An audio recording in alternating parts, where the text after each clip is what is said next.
se comenzó a normalizar el servicio de GNC. Tenemos aquí un título que señala el expresidente de NARSA. Para Agustín Jerez, la demora del gobierno en obras nos costó $600 millones y encima dijo hay cortes de gas. Es responsabilidad de la gestión actual, apuntó contra el secretario de Energía por no planificar. Le vamos a preguntar al ingeniero Emilio Apud, exsecretario de Energía de la Nación, acerca de este tema también. ¿Cómo le va, ingeniero Apud? Buen día, María lo saluda. ¿Qué tal, María? ¿Cómo está? Bien, Emilio, lo escucho perfecto. No sé si usted me recibe bien. Muy bien. Bien. ¿Qué le parece a usted? ¿Nos cuenta qué pasó? ¿Por qué nos quedamos sin gas? Bueno, esto viene de arrastre de las malas gestiones de los gobiernos anteriores, ¿no? O sea, acá se vino abajo todo el sistema energético a partir del año 2003 y durante 20 años con el intervencionismo estatal, con los congelamientos de tarifas, con precios directamente ridículos que exacerbaron la demanda y bajaron la oferta porque nadie invertía. Se llevó a una situación de endeblez bastante grande, ¿no?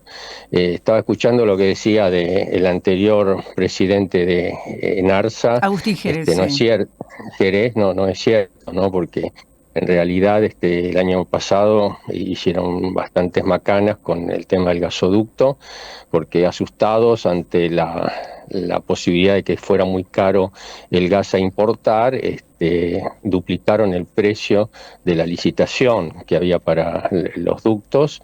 Y igual entró en agosto, no se pudo cubrir toda la demanda de invierno y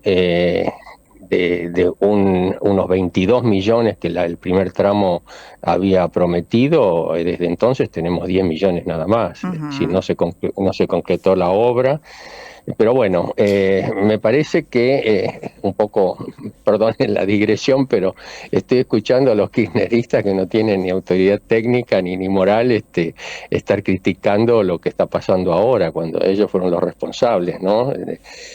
Pero bueno, el tema es ahora, que... la pregunta es, Milei o el gobierno de Milei, ¿en qué se equivocó, Apud? Yo creo que no se equivocó, sino que en 5 o 6 meses no se puede hacer mucho. Recibieron un contrato en marcha de la finalización de las compresoras, ¿no? Que hubiera permitido tener, en vez de 10, de 11, 22. Pero hubo problema con uno de los contratistas, la de la compresora de Salliqueló, y con la otra no. La otra ya la semana que viene ya empieza con las pruebas y para principios de julio ya va a aportar la presión necesaria para subir de 11 a 15 millones el gasoducto. Así que lo que sí puede ser que se hayan quedado dormidos a lo mejor con las previsiones meteorológicas, ¿no? Porque este mayo es completamente insólito, de acuerdo con los últimos mayos. Para que tengan una idea, el año pasado y los anteriores, el promedio del consumo del sector residencial era 40, 45 millones de metros cúbicos diarios para mayo. Y ahora estamos cerca de 80, ¿no? Y le salieron mal algunos papeles, ¿no? Ahí sí se cometieron errores que fueron reconocidos por el propio gobierno, ¿no? ¿A qué se refiere? ¿Al tema del pago del barco? Al tema del pago del barco. Bueno, no se completaron los papeles. Fue algo burocrático, pero que incidió también en el resultado, ¿no? Absolutamente, ahí coincido, después de tanta experiencia y de saber que si no está el dinero no descargan, tal vez tendrían que haber sido un poquito más cuidadosos, ¿no? Uh-huh. De todos modos, originalmente se habían anticipado desde ya del año pasado compromisos hasta de 20 buques para cubrir el invierno, pero al no tener completo el gasoducto, este gobierno comprometió 10 buques más. Les aclaro que andan del orden de los 30 millones cada barco, ¿no? O sea, si estamos hablando de 30, estamos hablando de 900 millones de dólares, que son inevitables porque además del atraso del famoso gasoducto Néstor Kirchner, hubo otros problemas, ¿no? Que Bolivia dejó de de enviar gas prácticamente.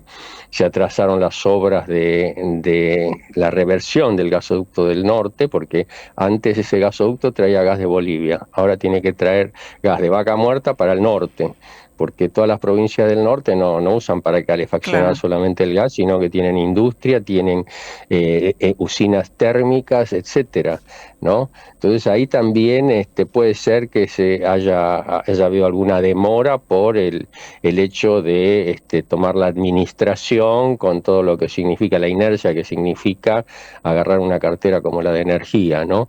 Pero, es decir, si a mí me dicen, bueno, ¿qué porcentaje incidió el actual gobierno en esta crisis transitoria y la compra de barcos, etcétera? Y yo diría que en un 10-15%, el resto es todo atribuible a la gestión anterior. Eso no me cabe ninguna duda, ¿no?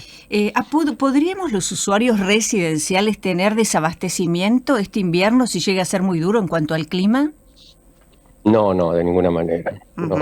No, acá lo que se cuida son los consumos imprescindibles que no se pueden cortar, que son los residenciales y los hospitales y servicios públicos prioritarios, ¿no? El resto, bueno, puede tener problemas, pero no los va a tener, porque ya les digo, nosotros tenemos una capacidad de producción y transporte, digamos, ahora con la ampliación del gasoducto y todo, de 125 más o menos, y bueno, y tenemos que llegar a 150. Esas 25 millones de metros cúbicos diarios se resuelven con la importación, ¿no? Por supuesto, con un grave dolor de cabeza para el ministro de Economía y para el Banco Central, porque están tratando de restablecer las reservas, y sacar 900 o 1.000 millones es un problema. Claro. Pero por otro lado, el atenuante es que el sector privado amplió las facilidades de transporte de petróleo, o sea, los oleoductos. El oleoducto del Valle se está exportando bastante bien petróleo a precios muy convenientes, y eso en cierta forma equilibra el desbalance por las importaciones, ¿no? Y el saldo va a ser finalmente positivo, ¿no? Pero hay que terminar con esto, porque no puede ser que tenemos el recurso y por falta de una política clara en el sector energético, no lo estamos usando, y eso es muy peligroso, porque lo hemos hablado en otra oportunidad. El tema de la transición energética es una cosa inevitable, nos guste o no nos guste. Es muy probable que en 30 o 40 años ya se dejen de usar los hidrocarburos como combustible. Y si no nos apuramos, va a quedar todo bajo tierra. Nosotros tenemos solamente en Vaca Muerta para 100 años al consumo nuestro, ¿no? Entonces, lo que hay que hacer es ya generar las condiciones para que haya inversiones en las plantas de licuefacción, que son las plantas que permiten el gas que viene en estado gaseoso transformarlo en líquido, reduciéndole la temperatura a menos 160 grados centígrados, y eso reduce el volumen. O sea, 600 metros cúbicos de gas en estado gaseoso son 1 metro cúbico de gas en estado líquido. Eso lo meten en los barcos y se puede llevar a cualquier parte del mundo. No alcanza a decir vamos a importar algo a Brasil, no, eso son cosas pequeñas. Bueno, ¿no? Eso se llama planificación, ¿no? Claro, planificación y seguridad jurídica y políticas de Estado. Es decir, que no venga el próximo gobierno en el año 27 con un libreto que cambie las reglas de juego. Es decir, tenemos que hacer como ocurre en Perú o como ocurre en Paraguay o en Uruguay. Ahí el empresariado no se preocupa quién va a ser el próximo gobierno, porque sabe que no van a cambiar las cosas básicas de la economía. Claro, entonces eso es lo que hay que lograr. El otro es recuperar la confianza, porque no nos creen. Hemos hecho tantas macanas, no respetar contratos, defaults, etcétera, que la gente se cuida. Incluso se levanta el cepo, ¿no? Que es la condición primaria, ¿no? Si con cepo no viene nadie. Se levanta el cepo, bueno, después hay que dar algún tipo de garantía, ¿no? Y de, ¿no? De que las cosas van a funcionar bien. Por eso, la verdad que me alegró que ayer por lo menos haya habido dictamen a favor de la ley bases. Que salga también el RIGI, que es el régimen de inversiones, de incentivos para las grandes inversiones, me parece que las giras que está haciendo el presidente es para mostrar las oportunidades de inversión que hay acá, pero por otro lado aparecen algunos obstáculos, ¿no? Porque esto que hizo el gobierno de un poco de prepo, saldar una deuda con empresas privadas que tenían contrato con bonos a 14 años y con una evaluación de mercado de la mitad de su valor nominal. Eso suena mal afuera, diciendo, ¿cómo? Si me había quedado en pagarme 10 y ahora me da 5 y a 14 años, no va, ¿no? Y lo otro que a mí me preocupa también, María, es el tema de la seguridad jurídica, este empecinamiento de el gobierno de insistir con el juez Lijo para presidente de la Corte, para miembro de la Corte Suprema, no es una buena señal afuera. No, yo no lo conozco personalmente, pero me baso en lo que todo el mundo del sector judicial dice respecto de este juez. ¿Y por qué cree que el empecinamiento con Lijo es para Milei un hacer incontrastable? No lo entiendo, sinceramente no lo entiendo. Sí, me parece que es una mala señal porque está hablando de una injerencia del Poder Ejecutivo en el Poder Judicial. Uh-huh. Es decir, acá en los países que funcionan bien, ¿no? El sistema republicano funciona perfecto, es decir, hay una independencia de los poderes, ¿no? Si acá hay un empecinamiento tan grande en poner a alguien es porque se quiere tener cierto control sobre ese poder. Y eso no es una buena señal para las inversiones, ¿no? Por eso me extraña que el presidente Milei insista con algo que es pan para hoy, hambre para mañana. No es una cosa que pueda redituar a largo plazo en lo que más necesita nuestro país, que es que vengan inversiones para poner en valor todo lo que tenemos. Pues nos llenamos la boca de los vientos de la Patagonia, del sol del noroeste, vaca muerta, el litio, qué sé yo, pero no valen nada si no se le pone plata encima. Apud, le quiero hacer otra pregunta antes del final. Obviamente tiene que ver con la quita de subsidios, ¿no? El mes que viene va a comenzar la quita de subsidios para los usuarios residenciales. ¿El impacto va a ser fuerte? Bueno, para los N2 y N3 sí, el N1 ya hemos tenido. Recuérdele a la gente quién es N2 y quién es N1 porque están escuchándolo ahora y por allí dicen, sí. ¿Seremos N2, N1? Oportuna su observación, porque yo a veces pienso que todo el mundo sabe lo que yo sé y este es un tema muy particular. El N2 y el N3 y el N1 son categorías de usuarios que determinó el gobierno anterior en función de sus ingresos o su poder adquisitivo, ¿no? Los N1 son los que tienen ingresos superiores a 3 salarios básicos, ¿no? Los N2 a 2 salarios básicos y los N2 a 1 salario básico y los N3 a 2 salarios básicos. Entonces, los N1 se le han quitado los subsidios, queda un poquito todavía, ¿no? Los subsidios son al precio del gas que entra en las redes y de la electricidad que entra en los cables, ¿sí? Hoy no hay subsidios. Yo, por ejemplo, estaba pagando el año pasado 5.000, ahora pago 50.000. ¿no? de electricidad. ¿Como usuario residencial? Usuario residencial, sí, pero con el consumo más o menos por bimestre 900 o 1.000 kilovatios hora, que es un poco por arriba de la media, fenómeno. Pero es lo que cuesta, es lo que cuesta. ¿Y ya le llegó esa factura, menos. Emilio? Sí, ya la pagué. ¿Estamos hablando de gas o de electricidad? No, electricidad. Electricidad. Sí. Ahora, esos N2 y N3 siguen con subsidio. Para que tengan una idea, un N2, que es el de menor poder adquisitivo, paga el 4% de lo que cuesta el kilovatio hora, lo que cuesta la energía, 5%. Y el N3 paga el 8%. O sea, están pagando menos del 10% de lo que cuesta la energía.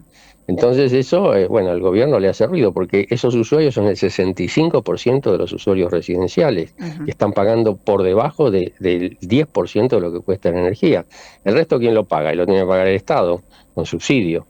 Entonces, eso yo creo que con este decreto, que habla de 6 meses y ampliable a 12 meses, se va, entiendo, algún sendero de actualización, mientras se trabaja en determinar quién en realidad necesita subsidio, ¿sí? Y para eso es una ecuación media rara que han hecho con la canasta básica de energéticos, los convivientes en un hogar, las zonas bioambientales del país, etcétera, que si logran hacerlo va a ser más preciso, porque va a determinar quién en realidad necesita ser asistido por el Estado para no privarse del abastecimiento mínimo de electricidad y de gas. Lo que sucede es que frente a la pobreza que se vive, a la gente que cobra salarios muy bajos hoy, va a tener un gran porcentaje de la sociedad que no va a poder pagar la quita de subsidios. No estoy muy de acuerdo, María. Va a tener que dejar de usar otras cosas, otros bienes y servicios, y volver a pagar Pero es que ya la gente recortó, ya no le queda por dónde recortar. Bueno, el que no pueda fehacientemente va a tener un subsidio y no se va a quedar sin luz y no se va a quedar sin gas. Pero el resto, el 65% de los usuarios, son millones de personas que me digan que no pueden pagar la luz. Bueno, con mayor esfuerzo, haciendo ahorro de energía, bueno, hay formas. ¿Y de cuánto sería una factura, para dar un ejemplo, ¿no? Sin los subsidios. Y hay que multiplicar por 5 aproximadamente. Lo que paga hoy por 5 o por 6. Sí, porque la parte del subsidio es más o menos el 40% de la tarifa, ¿sí? Entonces, si a eso hay que actualizarlo, bueno, ahí ya va a haber un aumento de más o menos 300% sobre el total, más la otra actualización. Es una cuenta difícil, ¿no? Pero hay un cambio cultural o una enfermedad que metió el kirchnerismo en 20 años, de decirle a la población que la energía es un derecho y que tiene derecho a consumirlo y a no pagarlo. Y eso no existía antes. Hasta el 2003 no había subsidio. Y dentro del presupuesto familiar había un 10% aproximadamente que todos los ciudadanos aportaban o usaban para energía. De repente viene el kirchnerismo y de ese 10% solamente aporta un 1%, y el resto lo transfirió a otros usos y otros consumos que le mejoran la calidad de vida. Pero eso fue una ficción, porque por un lado tenían más dinero por no pagar la energía, pero por otro lado la inflación le comía eso en corto plazo, porque el subsidio salía de la emisión, ¿no? Así que bueno, es un poco complejo, pero hay que hacerse la idea de que esto recién empieza para la mayoría de los usuarios residenciales. Gracias, Emilio, por atendernos. Le mandamos un abrazo. Un gusto. Adiós, María. El ingeniero Emilio Apud, ex secretario de Energía de la Nación.